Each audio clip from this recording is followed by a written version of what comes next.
നെന്മാറ ഗംഗോത്രി ക്യാമ്പസിലെ ആഞ്ജനേയ ക്ഷേത്രത്തിൽ പ്രതിഷ്ഠാ ദിനം ആഘോഷിച്ചു.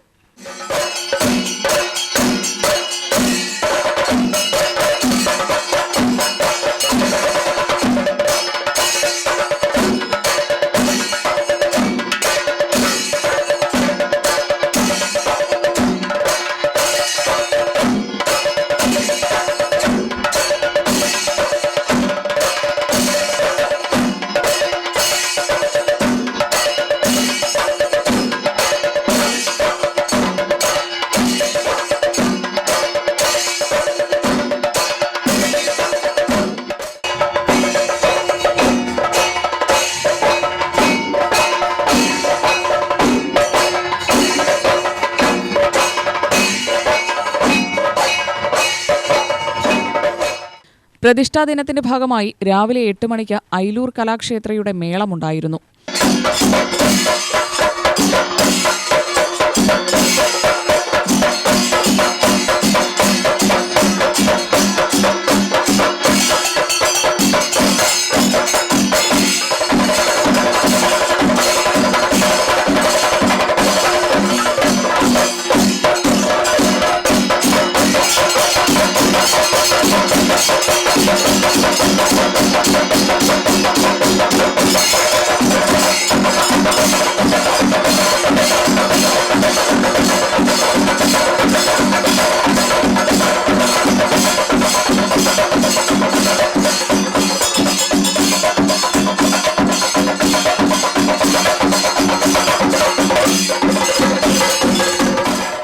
തുടർന്ന് 8:30 ഐലൂർ പ്രഭുകുമാറിന്റെ സോപാന സംഗീതം, 9 മണിക്ക് PM വ്യാസന്റെ ഭക്തി പ്രഭാഷണം എന്നിവയുമുണ്ടായിരുന്നു.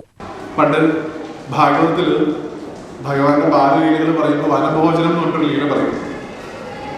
ഭഗവാൻ ഒരു അമ്മയെടുത്ത് പറഞ്ഞു, എനിക്ക് എല്ലാ ദിവസവും ഇങ്ങനെ വീട്ടിലിരുന്ന് ബോറടിച്ചു, എനിക്കൊന്ന് പൈക്കളെ മേയ്ക്കാൻ കാട്ടിലേക്ക് പോകാൻ എന്നെ സമ്മതിക്കണം.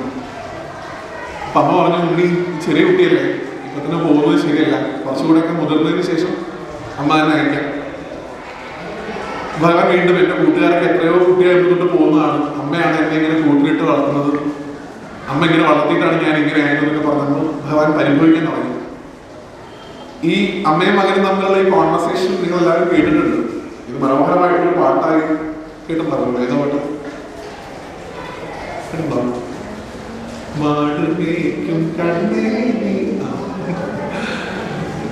അല്ലേ, കാച്ചിയ പാല് തരാം, കൽക്കണ്ട ചിരി തരാം എന്നൊക്കെ പറഞ്ഞ് ഭഗവാനോട് പോണ്ടെന്ന് പറയണ അമ്മയുടെ ഭാവം. ഭഗവാനെ അങ്ങനെ നിർബന്ധിച്ചിട്ടാണ് അമ്മ അവസാനം സമ്മതിക്കുന്നത്. അങ്ങനെ ഭഗവാൻ ഭക്ഷണമൊക്കെ ആയിട്ടാണ് ഒരു ദിവസം പോയത്. ഭക്ഷണം കഴിക്കേണ്ട സമയമായി, കുറച്ചു നേരം കാട്ടിലൂടെയുള്ള കളിയൊക്കെ കഴിഞ്ഞ് കഴിക്കാൻ വേണ്ടി ഇരിക്കുന്ന സമയത്ത് എല്ലാവർക്കും വാശിയായിരുന്നു എന്നാണ്. നമുക്കൊക്കെ ഉണ്ടാവുന്ന വാശിയാണ്. എല്ലാ ഭഗവാന്റെ സുഹൃത്തുക്കൾക്കും ഉണ്ടായിരുന്ന വാശി ഭഗവാന്റെ അടുത്തിരിക്കണം എന്നായിരുന്നു. UTV news, Palakkad.